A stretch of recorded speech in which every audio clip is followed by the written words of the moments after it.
Now from the Weather Tracker TV Storm Studios, this is your weather today.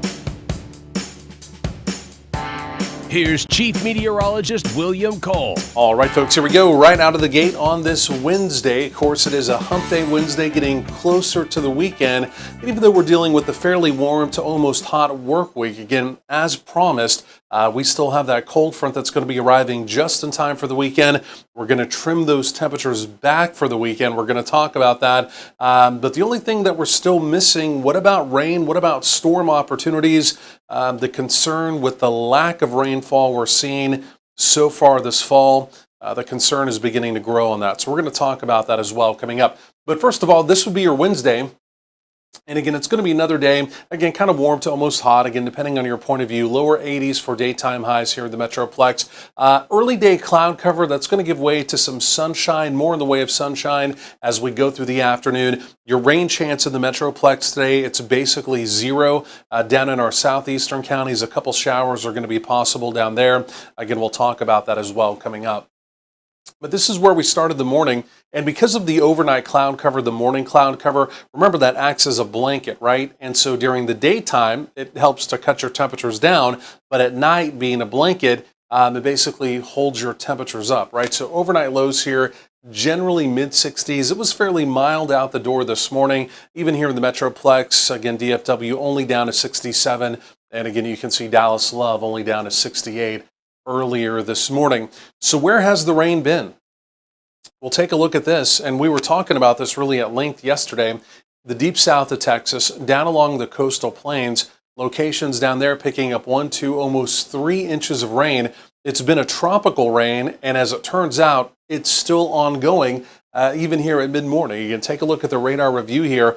Decent fetch of rain, all of this coming up out of Mexico. And again, the reason for that is we have what's left of Hurricane Lydia. She actually peaked just before landfall yesterday, believe it or not, as a Cat 4. She was downgraded before she made landfall, but the terrain of Mexico, right?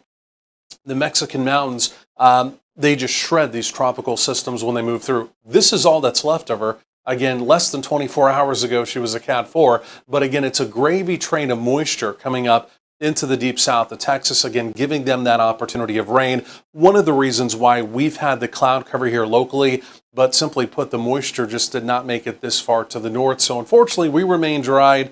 But again, our friends down to the south, yes, absolutely, just picking up a more than generous rain down there. But this is our next weather maker. We now need to look off to the northwest. We need to really lock in on this as we go through the day.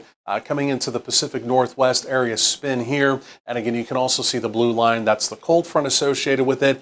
And that's going to be arriving late tomorrow, Thursday into Friday. And that is what's going to trim our temperatures down. It's got a Pacific origin, right? So we're not getting a blast of Canadian air coming down. But again, these temperatures will trend below normal as we head into the weekend. Again, with some of that Pacific air arriving in the area. So as we go through the day today, there it is. If you look at our southeastern counties, again, some of that tropical moisture, again, may kind of clip our southeastern counties, like down around Palestine, Freestone, Anderson County. It's about a 20% shot there. Elsewhere, we're basically quiet. Then as we get into tomorrow, we're going to have a dry line set up tomorrow. Ahead of the dry line, especially as we go through tomorrow morning, it's going to be a low-grade deck. A stratus cloud covers the humidity, the moisture that's going to be pooling just ahead of the dry line. And as we go through tomorrow, even though we have that big upper level storm system off to the north, we have the dry line in place. We've got moisture, we've got some instability. We just don't have enough of the rest of the dynamics to get thunderstorms to develop off the dry line. I'm holding a 10% probability for tomorrow of a straight thunderstorm, but again, I think most of us, simply put, we do remain dry. Of course, that sets up good weather if you're heading out to the fair. Temperatures in the 80s over the next several days. Again, widespread 80s today, maybe even closer to 90 in our western counties. There's that 20% opportunity of a stray shower, again, in our southeastern counties as we go through the day. Here's a look at your Wednesday evening. And again, temperatures basically easing down through the 70s. Really comfortable this evening, really a good looking evening. And then again, you can see generally 60s for overnight lows. Behind the dry line tomorrow, temperatures will jump in our western counties. Could be a few 90s there. Elsewhere, generally 80s for daytime highs. Like I mentioned, we'll hold a 10% probability for tomorrow, but I think most of us remain dry. Behind that weather maker, there's the 70s for the weekend. A really good looking weekend on the way.